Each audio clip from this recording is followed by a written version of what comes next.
where was I looking at again? X goes to infinity. So first of all, let's talk about this solution. Tell me what happens to these two terms as x goes to infinity. And by the way, we're going to look only at beta being positive. Actually, sorry, no, we're not. Let's just for a minute, though, consider that. What happens if beta n is positive? So that these are positive numbers. Tell me what happens to that term. Blows up. What are my boundary conditions again? Not blows up. Yeah, exactly. So this is a little bit of a problem. So, right, this is bad. We'll just put that there. We'll leave it. It's not a very mathematical term. But we know there's problems there. What happens to this term? That goes to 0. We like this. It's doing what it's supposed to. It's going to 0. As, in fact, by the way, it's even better. It's going to 0. It's not 0.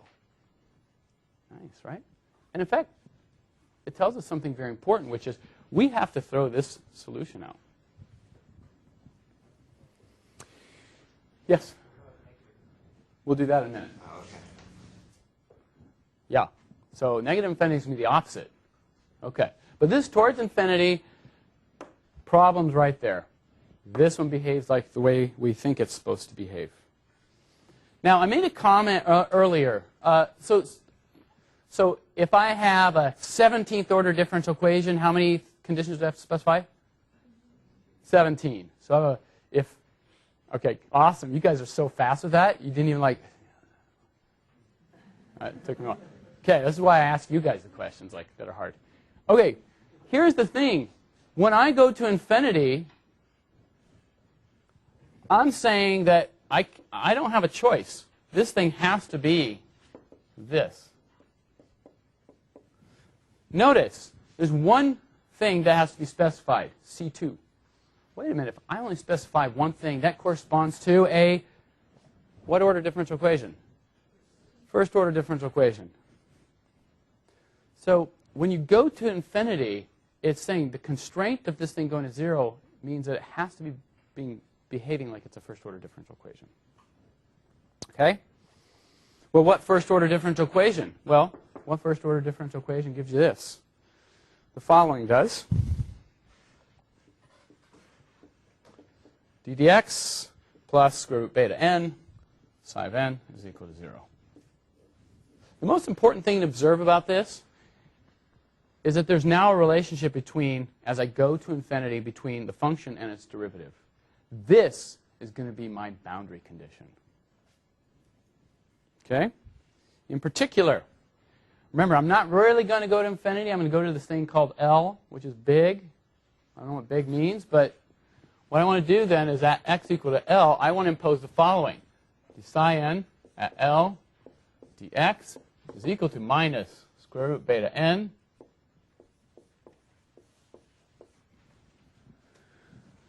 there's my boundary condition. If the derivative and the function are not related in this way, then it means I have a little bit of this.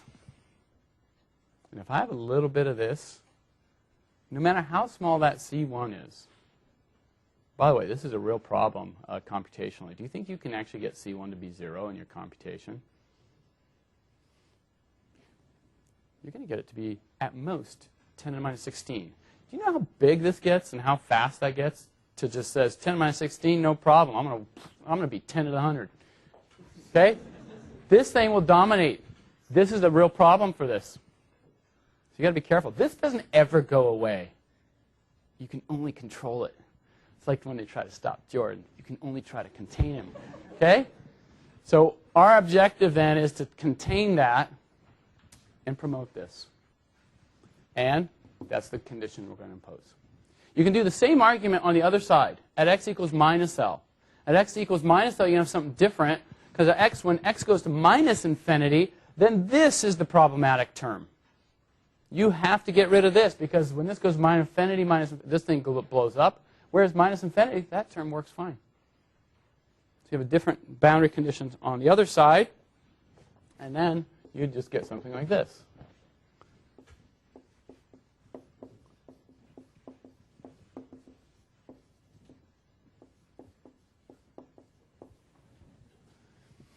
So now what we have is a formulation of the full problem, ready to do computation on. We've decided that here's the boundary on the left and right. I have to hit these two boundaries that say they're going to 0. They're not 0, but they're going to 0.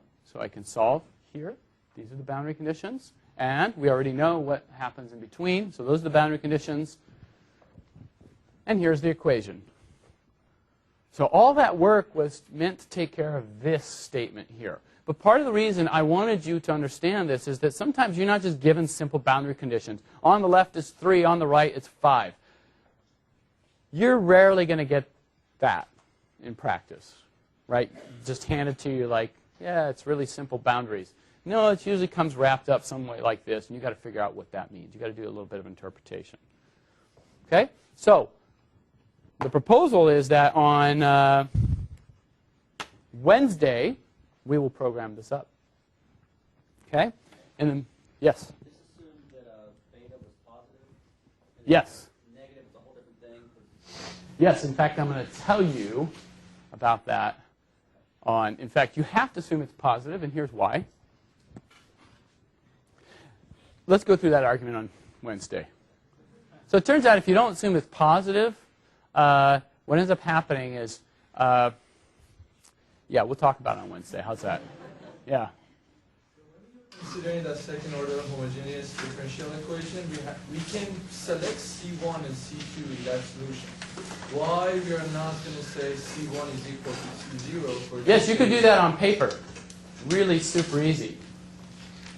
And then if you try to tell your computer this, compute this thing, the computer won't make C1 0 unless you land exactly on the solution. You have two solutions, and generically when you're trying to solve this thing by shooting, when you shoot across, you're going to have a little bit of C1 and a little bit of C2. And you have to figure out how to constrain it. So what you're trying to do, okay, let's back to the rock throwing. You're throwing rocks, and you're trying to hit that. If you even touch this a little bit, you're toast. Okay? That's where we try to manage this away. Right? So how do I throw a rock in such a way that I only hit this? And then so you tell your computer how to do that. That's what we're going to do. solve that? No, this is the boundary. OD45 is going to solve this for you. This is what you're marching from negative L to L. When you get to L, you have to ask, where am I? You're not solving anything here. You land. And when you land, you say, okay, where am I? Right? I went over there. I hit the target. This is only at L. Yeah? Okay.